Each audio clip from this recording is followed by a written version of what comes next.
ஹாய்ங்க. இந்த குழம்பு வந்து பூண்டு, மிளகு, பால் சொரா போட்டு கருவாட்டு குழம்பு தான் அது. பால் சொராங்கிறது அது ஒரு மீன் வகை தான். ரொம்ப நல்லதுங்க இது. குழந்தை பெற்றவங்களுக்கு, அந்த குழந்தை வந்து ஃபீட் பண்ணுறாங்க இல்லையா குழந்தைக்கு, அவங்களுக்கு ரொம்ப நல்லது இது. பால் சுரப்பை அதிகப்படுத்தும். இந்த பூண்டு, பால் சுறா கருவாட்டு குழம்பு வந்து ரொம்ப ரொம்ப நல்லதுங்க. மருந்து குழம்புன்னு கூட சொல்லலாம்.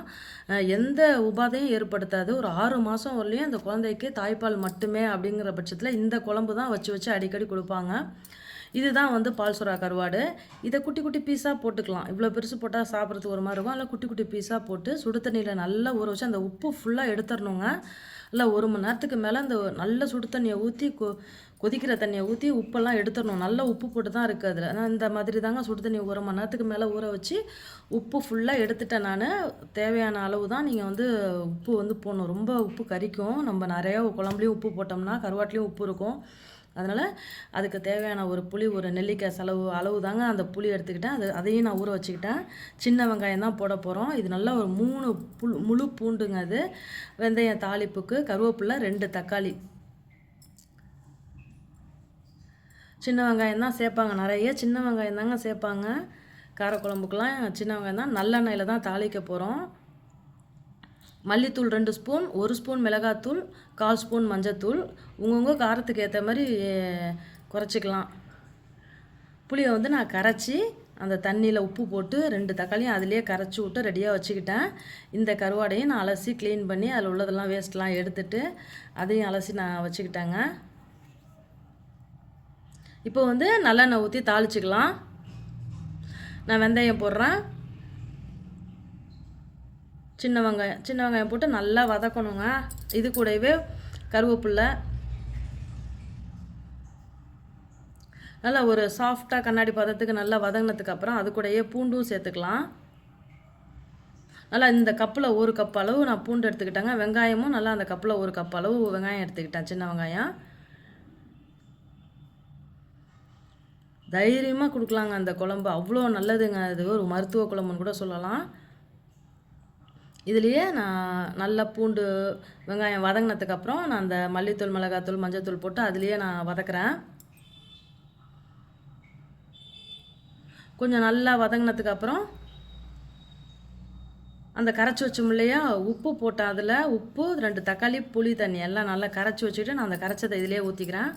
கொஞ்சம் திப்பி நான் எடுத்துட்டேன். அந்த தக்காளியோட மேல் தோலெல்லாம் கொஞ்சம் அப்படியே கரைச்சி விட்டு எடுத்துட்டேன் நான்.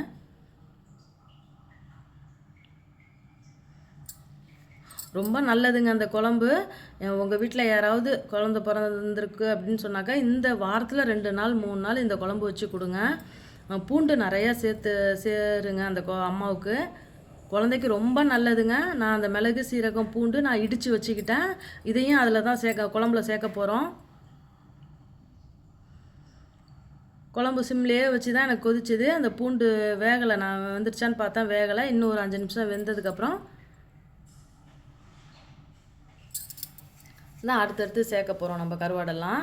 இப்போ பாருங்கள், இப்போ எனக்கு அந்த பூண்டு வெங்காயம்லாம் நல்லா வெந்திருந்ததுங்க.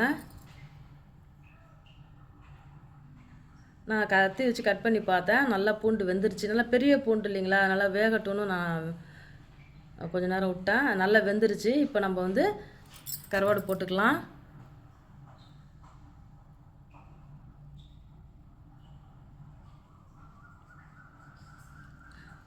கருவாடு நான்வெஜ் சாப்பிடாதவங்க வெறும் பூண்டு குழம்பு மட்டும் சேர்த்துக்கலாம். நம்ம சாப்பிட்றதாங்க அந்த குழந்தைக்கு, அந்த தாய் சாப்பிட்றது தான் அந்த குழந்தைக்கு வந்து ஆரோக்கியம். அதனால் நல்லதாக பார்த்து கொடுப்பாங்க. பூண்டு நிறைய இது பண்ணுவாங்க. அதனால் நீங்கள் உங்கள் வீட்டில் யாராவது இருந்தாங்கன்னா இந்த மாதிரி குழம்பு வச்சு கொடுங்க. பார்த்து பார்த்து செஞ்சு கொடுப்பாங்க எங்களுக்கு.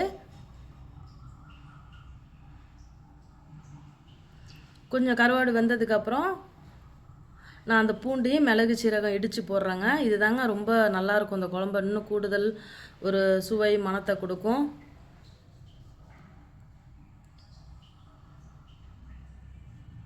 ரெண்டு நாள் நல்லாயிருக்குங்க. நல்லா இதை சூடு பண்ணி சாப்பிட்டோம்னா 2 நாள் இந்த குழம்பு நல்லாயிருக்கும்.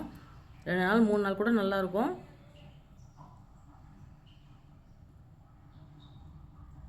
திக்காக வச்சு நல்லா 1 ஸ்பூன் எடுத்து போட்டு அதில் சுட சுட சாதத்தில் நல்லெண்ணெய் ஊற்றி கொடுப்பாங்க. அவ்வளோதாங்க, எனக்கு குழம்பு ரெடி ஆகிடுச்சுங்க. நல்லா எண்ணெய் பிரிஞ்சு குழம்பு ரெடி ஆகிடுச்சு. நல்லா பூண்டு அரிச்சு போட்டு பூண்டோடு கொடுங்க. வாய்வு இருந்தால் கூட இந்த மாதிரி பூண்டு குழம்புலாம் வச்சு கொடுங்க. உடனே உடம்பு ஃப்ரீயாகிடுங்க. உடம்பு ஃப்ரீயாக டைட்டாக இருக்கும் உடம்பு. அந்த இப்போ இந்த மாதிரி பூண்டு குழம்பு மிளகு குழம்பு வச்சு கொடுக்கும்போது ரொம்ப ரொம்ப நல்லதுங்க. எல்லாருமே சாப்பிட்லாம். தாய்மாருக்கு ரொம்ப நல்லது, குழந்தை பெற்றவங்களுக்கு ரொம்ப நல்லது. இது கூடவே ஒரு முருங்கைக்கீரை பொரியலும் முட்டை அவிச்சு தான் எங்களுக்கு சாப்பாடு கொடுப்பாங்க. அப்படி தான் இன்றைக்கி சாப்பிட்டோங்க. பாய்ங்க. பிடிச்சிருந்தா லைக் பண்ணுங்கள்.